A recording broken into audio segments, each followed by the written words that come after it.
এক সময় ছিল সবুজ পাহাড় আর নীল আকাশে ঘেরা এক ছোট্ট গ্রাম। সেই গ্রামে থাকত একটি কৌতূহলী খরগোশ। নাম তার টুনটুন। টুনটুন খুব ভালোবাসত নতুন কিছু শিখতে।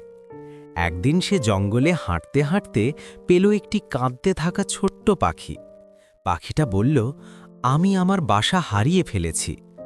টুনটুন এক মুহূর্তও দেরি না করে বলল, চলো, আমি তোমাকে সাহায্য করব। দুজন মিলে জঙ্গল ঘুরে ঘুরে খুঁজতে লাগল। পথে তারা সাহায্য নিল ভালুক মামা আর কচ্ছপ দাদুর কাছ থেকে। অবশেষে উঁচু গাছের ডালে পাখির বাসাটি খুঁজে পেল তারা। পাখিটি খুশিতে ডানা ঝাপটিয়ে বলল, ধন্যবাদ টুনটুন। সেদিন টুনটুন বুঝল, ভালো মন আর সাহায্যের হাতই সবচেয়ে বড় শক্তি। আর তাই শিশুরা, মনে রেখো, সবাইকে সাহায্য করলে পৃথিবী আরও সুন্দর হয়। লাইক সাবস্ক্রাইব করে দেও।